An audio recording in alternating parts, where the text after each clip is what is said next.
अपने आसपास देखो। जो हवा हम सांस लेते हैं, नदियों में बहता पानी, ऊंचे ऊंचे पहाड़, यहां तक कि जो खाना हम खाते हैं, सब कुछ किसी न किसी चीज से बना है। लेकिन ये चीज आखिर है क्या? ये है मैटर, और इसे समझना विज्ञान के कई रहस्यों को उजागर करने की कुंजी है।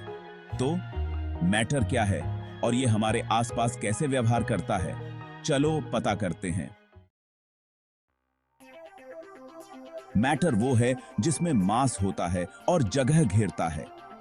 चाहे वो सॉलिड पत्थर हो, लिक्विड पानी हो या इनविजिबल हवा हो, मैटर हर उस चीज में पाया जाता है जो हम देखते हैं और यहां तक कि जिन्हें हम नहीं देख सकते। लेकिन असली सवाल यह है, हम इसके अलग अलग फॉर्म्स को कैसे डिफाइन करते हैं? इस कॉन्सेप्ट को समझने के लिए हम एक सिंपल सी एक्टिविटी कर सकते हैं। एक खाली गिलास लो और उसमें स्ट्रॉ से हवा भरो। आपको भले ही हवा ना दिखे, लेकिन ये गिलास में जगह घेर लेती है, जो प्रूव करता है कि हवा भी मैटर है। इसी तरह दूसरे गिलास में पानी डालो और आप देखेंगे कि वह भी जगह घेर। सारा मैटर, चाहे वो सॉलिड हो, लिक्विड हो या गैस हो, छोटे छोटे पार्टिकल्स से बना होता है।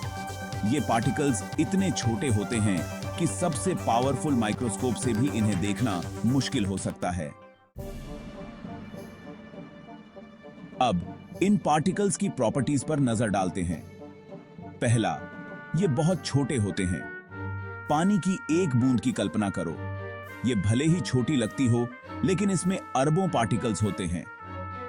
दूसरा, इनके बीच स्पेसेस होते हैं। सॉलिड्स, लिक्विड्स और गैसेस में स्पेसेस की मात्रा अलग अलग होती है।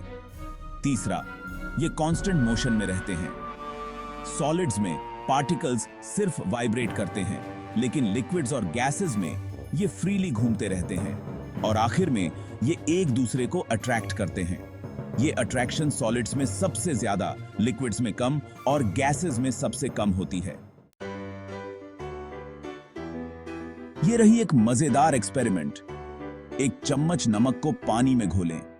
आप देखेंगे कि नमक गायब हो जाता है, लेकिन अगर आप पानी को चखेंगे तो आपको पता चलेगा कि वो अभी भी वहां है।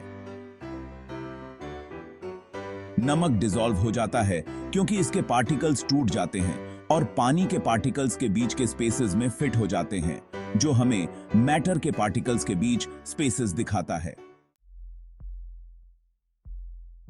सॉलिड्स में पार्टिकल्स एक दूसरे के बहुत पास होते हैं।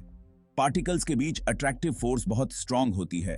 उनका एक डेफिनेट शेप और वॉल्यूम होता है, मतलब जब तक फोर्स अप्लाई ना किया जाए वो चेंज नहीं होते। एक लकड़ी की मेज के बारे में सोचो। आप इसे कहीं भी ले जाओ, इसका शेप सेम रहता है। इसी तरह आइस क्यूब्स भले ही ठंडे और नाजुक होते हैं, लेकिन सॉलिड्स होते हैं जिनका एक फिक्स्ड शेप होता है। लिक्विड्स में पार्टिकल्स थोड़े दूर दूर होते हैं और एक दूसरे के पास्ट मूव कर सकते हैं। उनका एक डेफिनेट वॉल्यूम होता है, लेकिन कोई फिक्स्ड शेप नहीं होता, इसलिए वो जिस भी कंटेनर में होते हैं उसी का शेप ले लेते हैं। पार्टिकल्स के बीच अट्रैक्शन फोर्स सॉलिड से वीकर होती है। एक गिलास में पानी लो और अब इसे एक कटोरी में डालो। ध्यान दो कि यह नए कंटेनर का शेप कैसे ले लेता है।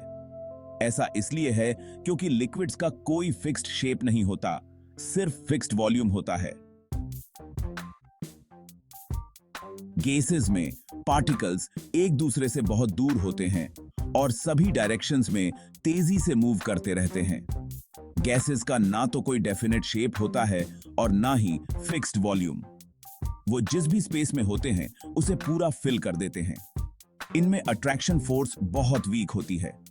एक गुब्बारे में फूंक मारो, देखो कैसे हवा पूरे स्पेस में फैल जाती है।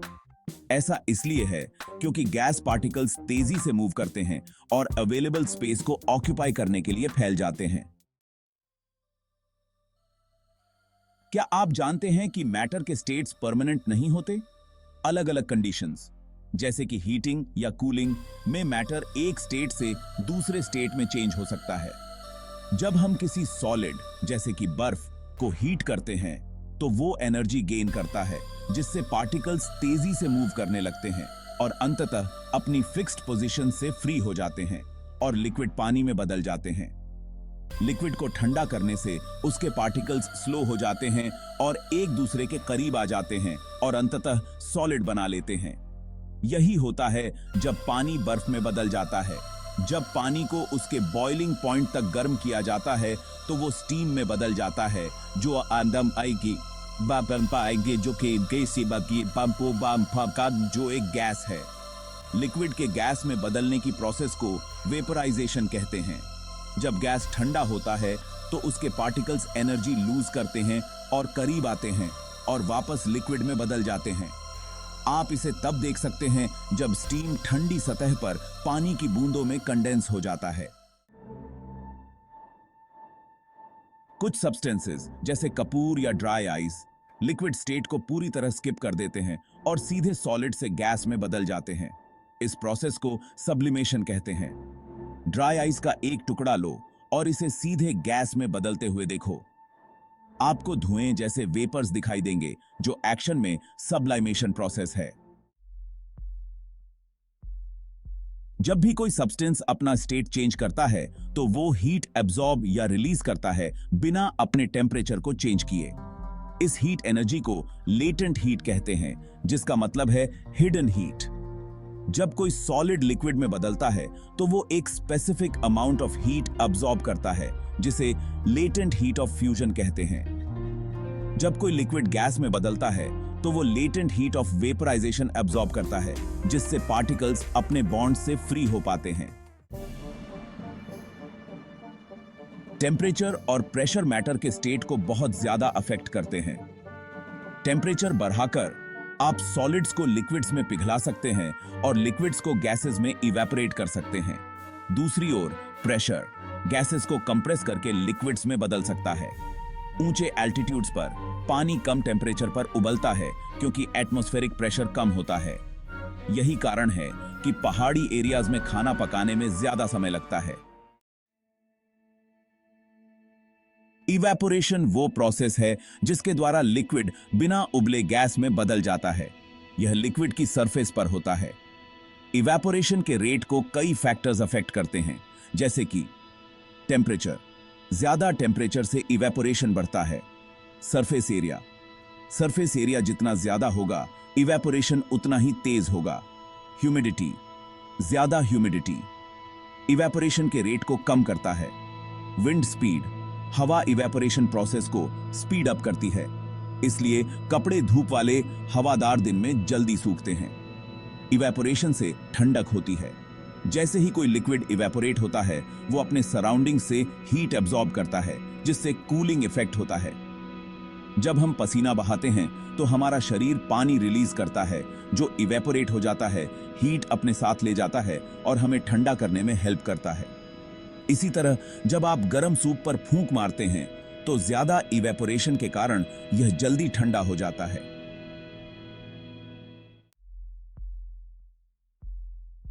टू समराइज, मैटर वो है जो स्पेस घेरता है और जिसमें मास होता है। यह 3 स्टेट्स में एग्जिस्ट कर सकता है: सॉलिड, लिक्विड और गैस। ये स्टेट्स टेम्परेचर और प्रेशर की अलग-अलग कंडीशंस में एक दूसरे में चेंज हो सकते हैं। मैटर की प्रॉपर्टीज और उसके बिहेवियर को समझने से हमें अपने आसपास की दुनिया को समझने में मदद मिलती है। देखने के लिए धन्यवाद। याद रखें, विज्ञान हमारे चारों ओर है। एक्सप्लोर करते रहें और क्यूरियस बने रहें। लाइक, शेयर और सब्सक्राइब करना ना भूलें।